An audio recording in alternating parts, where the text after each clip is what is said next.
ကျွန်တော်ကိုဆင်မြအားပေးနေတဲ့ချစ်ပြည့်တဲ့အားလုံးမင်္ဂလာအပေါင်းနဲ့ပြည့်စုံကြပါစေချင်းမိတ်ဆွေတို့ငွေကြေးကဏ္ဍတွေမှာတက်ရှူတိုင်း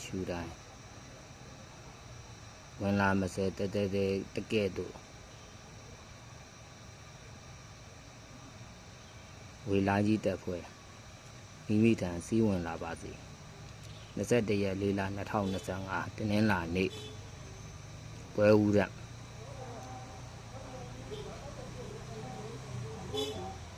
ညနေအတွက်ပေါ့နော်21ရက်4လ2025တနင်္လာနေ့မှာညနေပိုင်းကဏ္ဍကခွန်ထိပ်စီးအားကောင်းပါတယ်နော်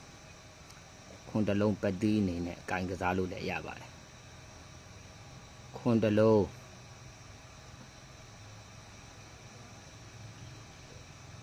စပယ်ရှယ်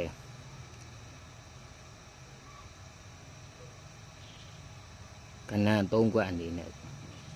ခွန်8ခွန်2ခွန်3ခွန်တလုံးပတ်တီးကဏ္ဍကစားမယ်ခွန်8ခွန်2ခွန်3ဒီ3ခွက်လေးပဲထိုးပေါ့နော်ဒါညနေပိုင်းကဏ္ဍအတွက်ပေါ့နော်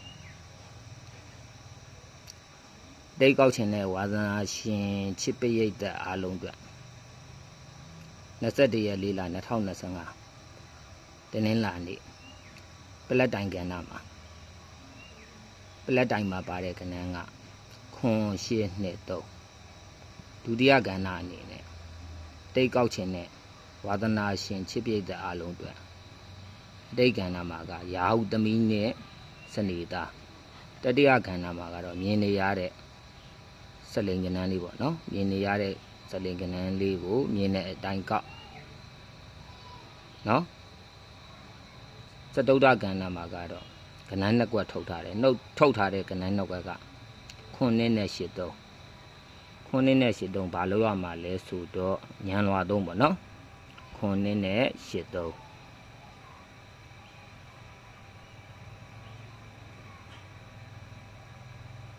ပြင်သမကဏ္ဍမှာကကဏ္ဍတစ်ကွက်ထုတ်ထားတဲ့ကဏ္ဍတစ်ကွက်ကခွန်8ပေါ့နော်ခွန်8ဆိုတာဘာလဲကန်ဆန်းပေါ့နော်ကဲညနေပိုင်းကိုခွန်တလုံးပတ်ပါမယ်ခွန်8ခွန်2ခွန်3ဒီ3ခွက်ကိုမွေးထိုးပေါ့နော်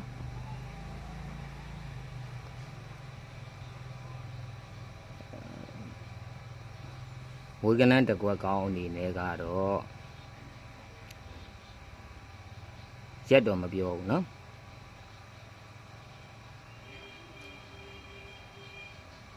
တကွက်ကောင်း93မွေးထိုးမယ်နော်93တကွက်ကောင်းရက်မပြောဘူးနော်အကြာကြီးမွေးထိုးရမလားဆိုတော့လေအကြာကြီးမွေးမထိုးအောင်နော်ရက်မပြောဘူး93တကွက်ကောင်းလေးကိုမွေးထိုး93တကွက်ကောင်းနဲ့ပြိုနေသမျှတိုက်တွေပြန်ဆောက်မယ်နော်93တကွက်တကယ်ထွက်မှာနော်93အဲ့တော့93ကရက်မပြောဘူးရက်သိကျင်တယ်ဆိုလို့ရှိရင်တော့09 43လုံး9နှလုံး2569ဒီဖုန်းကိုဆက်တွယ်လိုက်ပေါ့နော်ဒါကတော့ရက်သိကျင်တဲ့လူတွေအတွက်ပေါ့နော်ကဲဒီလောက်ဆိုပြည့်စုံသွားပြီဆိုတော့တာယာပျော်ရှင်ငြိမ်းချမ်းဖွယ်ကောင်းတော့ဘဝများကိုစီဖြစ်ကြပါစေလို့ဆုမွန်ကောင်းတောင်းလိုက်ပါတယ်တောင်းပေးပါတယ်ပေါ့ညာဒါပါပဲเนาะ